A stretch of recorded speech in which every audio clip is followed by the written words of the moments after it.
Bonjour et bienvenue sur Instant Ciné. Dans la vidéo d'aujourd'hui, nous allons parler du film A Lifeguard's Obsession, sorti en 2023.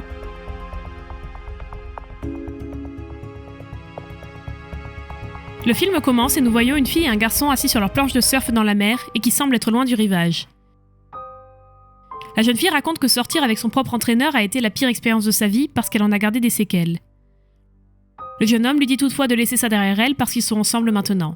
Elle n'arrive toujours pas à profiter du moment et le garçon lui dit de ne pas s'inquiéter de la venue de son entraîneur de natation car il l'a emmenée dans un endroit éloigné pour se détendre.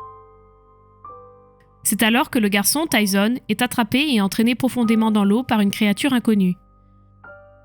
La fille tombe également à l'eau. Le film avance de 6 mois dans le temps.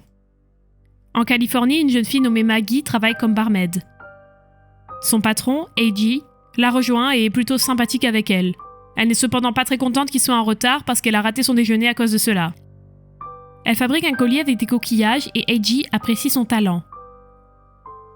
Il lui demande ensuite si elle voyait son célèbre petit ami aujourd'hui, mais elle dit qu'elle a d'autres projets pour le moment. Elle prend ensuite sa planche de surf et se dirige vers la plage, tandis qu'un bel homme nommé Blake la regarde de loin à l'aide de ses jumelles. Il la trouve très jolie.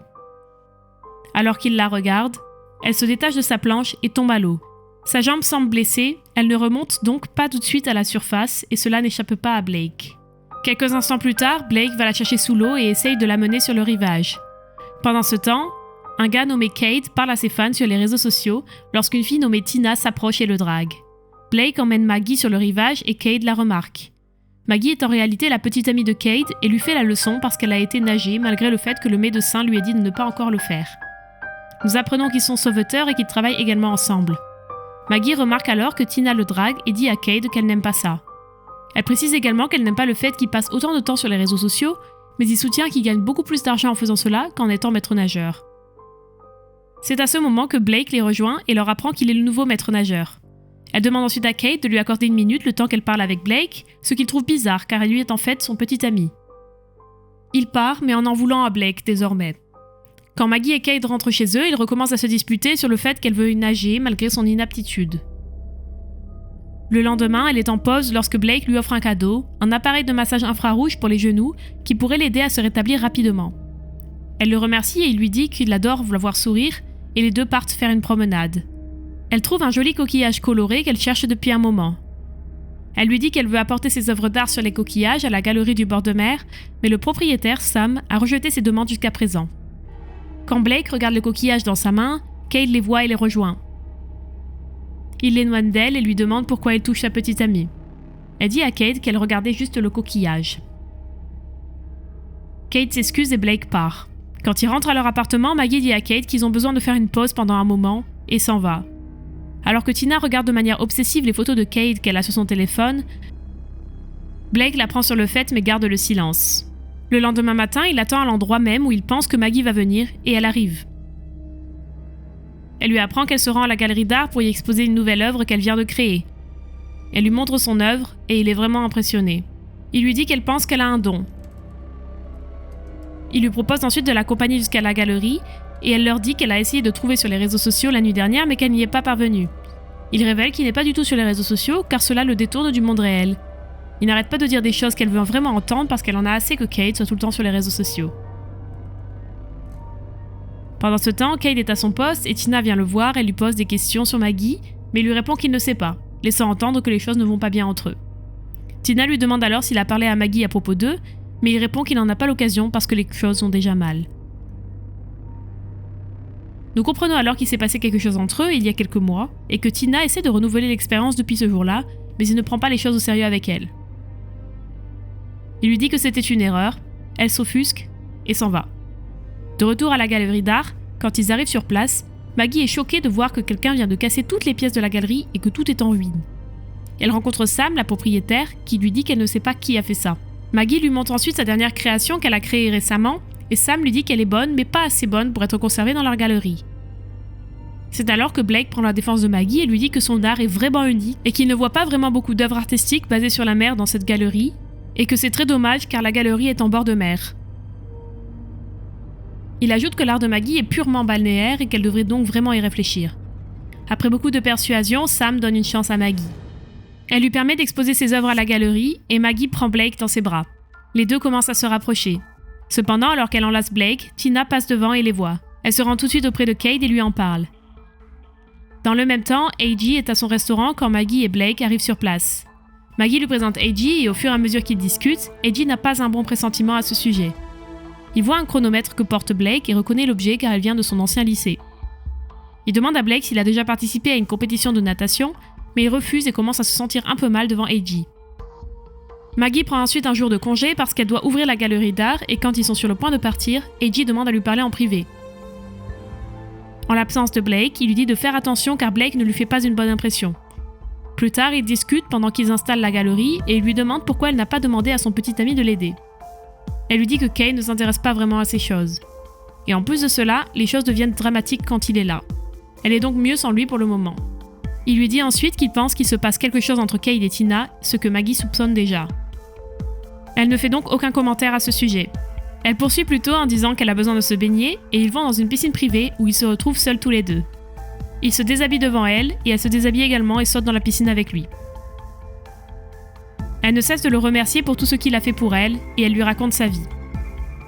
Elle révèle qu'elle est allée à l'université pour étudier l'océanographie, mais qu'elle a abandonné ses études lorsqu'elle s'est blessée parce qu'elle avait perdu tout espoir, jusqu'à ce qu'elle découvre sa passion pour l'art. Elle lui pose ensuite des questions sur sa vie passée, mais il lui répond qu'il n'est pas intéressant. Cela laisse à nouveau entendre qu'il essaye de lui cacher quelque chose. Pendant qu'il parle, elle lui dit qu'elle avait vraiment besoin d'un moment comme celui-ci. Quelques minutes plus tard, ils s'embrassent. Ils couchent ensemble et s'endorment au bord de la piscine. L'employé de la piscine arrive et il se cache tout de suite. C'est alors qu'elle regarde son téléphone et c'est déjà le matin. Elle voit que Cade l'a appelé toute la nuit. Il se trouve également au complexe de natation et il aperçoit sa voiture sur le parking. Il l'appelle à nouveau et cette fois, elle est sur le point de décrocher, mais Blake lui dit de ne pas le faire. Elle dit que Cade lui a envoyé des messages toute la soirée et c'est alors que Blake lui saisit le bras avec colère et lui dit d'une manière autoritaire de ne pas répondre au téléphone. Elle répond quand même et Cade lui dit qu'il est là devant la piscine. Elle lui ment en disant qu'elle est déjà partie mais qu'elle a dû laisser sa voiture sur place parce que la batterie est déchargée. Il lui dit de l'appeler dès qu'elle est prête à parler. Le lendemain, Blake se rend voir Maggie chez AJ et celui-ci lui dit qu'elle avait l'air épuisée, alors il lui a accordé un jour de congé. AJ remarque alors le t-shirt que porte Blake et le logo d'une marque de hamburger dessus. Il dit à Blake que ses hamburgers sont excellents mais on ne les trouve pas sur Cocoa Beach, ce qui inquiète encore une fois Blake, comme s'il cherchait à cacher qui il est vraiment. Blake lui dit d'arrêter de poser des questions, sinon il pourrait avoir des problèmes. AJ dit qu'il aime avoir des problèmes. Il vérifie ensuite les antécédents de Blake et il s'avère que c'est un homme violent et qu'il s'appelle en réalité Ryan. Lorsqu'il confronte Ryan à ce sujet, celui-ci commence à devenir impoli, mais AJ menace de le dire à Maggie et à la police s'il ne lui dit pas de la vérité tout de suite. La scène change ensuite avec l'ouverture de la galerie où Blake apparaît. Cela s'avère être un succès et Blake continue de l'amadouer comme il le fait toujours. C'est à ce moment que Cade apparaît également et qu'il essaie de parler à Maggie, et Blake l'attaque. Cade riposte et Maggie leur crie d'arrêter. Elle les expulse ensuite tous les deux de l'événement. Nous voyons plus tard Blake se maudire et crier, frapper des objets avec colère alors qu'il se sentait insulté lorsque Maggie l'a chassé de la galerie d'art. Le lendemain, Cade se rend chez Maggie et la convainc de sortir avec lui pour prendre un café, parce qu'il veut lui parler. Elle finit enfin par accéder à sa demande. Pendant ce temps, alors que Tina se trouve dans le vestiaire pour femmes, Blake se faufile à l'intérieur vêtu d'un sweat à capuche et vole son téléphone. Mais elle sort alors qu'il est encore là et il doit donc l'attaquer pour sortir de là. Ce faisant, il fait tomber le chronomètre qu'il porte en permanence et Tina sait donc maintenant que c'était Blake. Pendant ce temps, quand Maggie est avec Cade, Blake envoie à Cade des photos de Tina nue depuis le téléphone qu'il a volé, et Maggie aperçoit les photos. Elle le confronte à ce sujet et il dit qu'il n'y a rien entre eux mais il admet avoir couché avec elle une fois. Elle lui dit de ne plus jamais lui adresser la parole et s'en va. Cade se rend chez Tina pour le confronter à propos de ses photos et elle leur dit que son téléphone a été volé la nuit dernière. Et tous deux savent maintenant que Blake est à l'origine de tout. Tina décide alors qu'elle va en parler à Maggie. Elle va la voir et lui dit qu'elle n'a pas envoyé ses photos à Cade. Elle lui montre ensuite le chronomètre que Blake a laissé tomber et les deux femmes ont enfin une conversation sérieuse. Maggie sait maintenant qui est vraiment Blake. Elle pardonne à Tina et lui dit que tout le monde fait des erreurs et ajoute qu'elle parlera à Cade plus tard. Elles apprennent également grâce au chronomètre que Blake traque Maggie depuis un bon moment. Maggie va voir Blake et lui dit qu'elle apprécie ce qu'il a fait pour elle mais qu'elle ne veut plus le voir. Il commence à agir bizarrement alors qu'il la supplie de ne pas le faire, en disant qu'ils sont amoureux. Elle précise que ce n'était qu'une histoire d'un soir et qu'elle n'est pas amoureuse de lui. Blake envoie un texto à Cade depuis le téléphone de Tina, lui disant que Maggie veut le voir dans la vieille cabane. Cade s'y rend tout de suite pour se faire poignarder par derrière par Blake. Il est cependant au téléphone avec Maggie lorsqu'il se fait poignarder, et le dernier mot qu'il prononce avant de mourir est le prénom de Blake. Après cela, le cadavre d'A.J. est retrouvé sur la plage et Maggie est complètement bouleversée. Elle décide alors qu'elle va monter dans sa tour et découvrir des secrets à son sujet. Blake se rend cependant à l'infirmerie et se fait une injection. Tina le suit mais il la voit et l'endort avec cette injection. Sam appelle Maggie et lui apprend que toutes ses œuvres d'art ont été volées à la galerie. Maggie parvient à trouver le journal intime de Blake et voit tout ce qu'il a écrit à son sujet.